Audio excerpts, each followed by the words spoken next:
The envelope felt thin, too thin. I'd just turned 18, and for my entire life this moment had been a promised land, the key to my escape, my future. My grandfather, a man of few words but solid promises, had left me a college fund. "For your mind, Liam," he'd grunted, tapping my temple. "Don't waste it."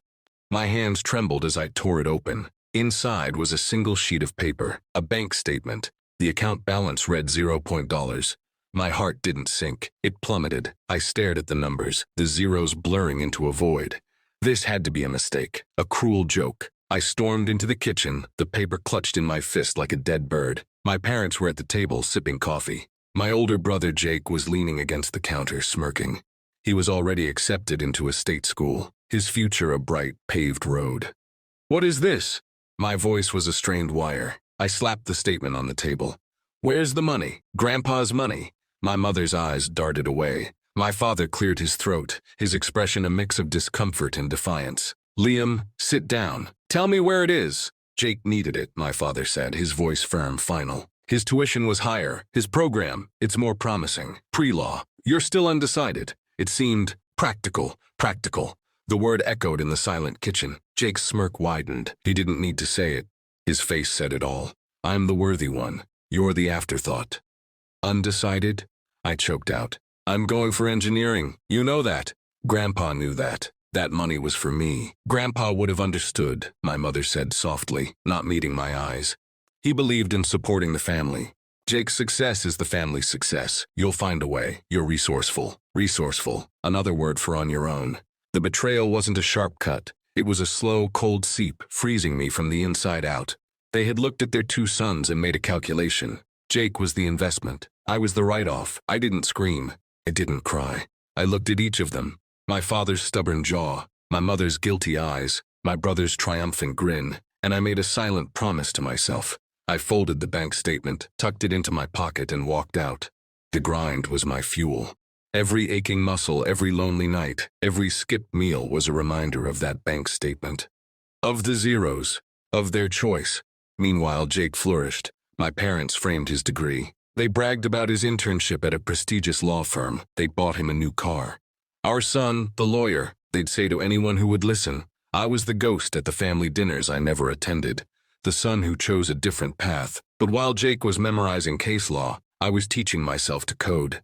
In the silent, empty hours of my night shift, I built software. I created a project management tool so intuitive, so efficient. It started getting noticed online. I didn't have investors. I had users. And then I had paying customers. I poured every ounce of my rage, my loneliness, my bitter drive into that company. I called it Colonel. It started small. Then it grew. It wasn't a flashy success. It was a slow, tectonic shift. By the time I was 25, Colonel wasn't just profitable. It was a quiet powerhouse in the tech world. I owned it all. Every single share. I never told my family. To them, I was still Liam, the undecided, the resourceful one who probably worked retail. They stopped asking. My success was invisible to them because they never thought to look. The crash came for Jake first. He failed the bar exam, twice. The prestigious law firm let him go. The shiny new car was repossessed. He moved back into my parents' house, a 30-year-old failure in a basement room. My parents' pride turned to ash in their mouths. Their golden boy had tarnished. It was my mother who called. Her voice was thin, frayed with a shame she couldn't quite voice. "Liam, your brother, he's having a hard time. We were wondering, your company, is it big? Could you, maybe—" I didn't say yes, I didn't say no, I said. "Have him email his resume to HR. The interview was a formality. I watched from my office monitor as Jake sat in the lobby, wearing a suit that was too tight, a desperate sheen of sweat on his forehead. Wearing a suit that was too tight, a desperate sheen of sweat on his forehead. He looked small. The smirk was long gone, replaced by a nervous tick in his eye. He was hired.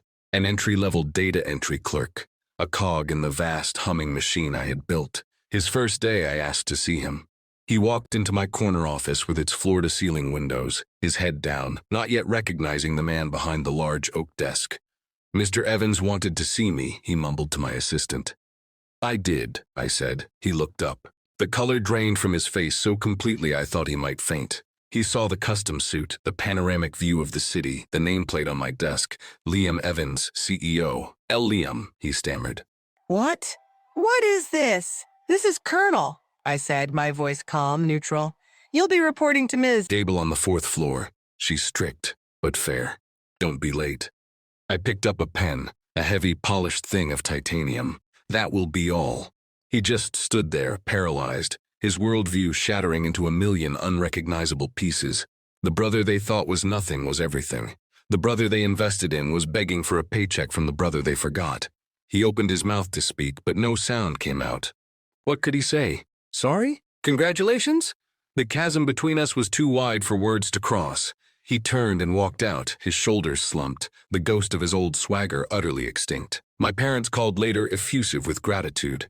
Thank you, Liam. Thank you for helping your brother. We always knew you had a good heart. I ended the call quickly. Their praise felt emptier than their betrayal. I stood up and walked to the window, looking down at the city I now commanded. The anger was gone. In its place was a profound, unshakable quiet. They gave my future to him because they thought he was the better investment. They were wrong. The greatest ROI isn't on the chosen one. It's on the one who has nothing left to lose but their own determination. And sometimes the ultimate payoff isn't in wealth, but in the silent, devastating moment when those who underestimated you have to look you in the eye and finally, truly, see you.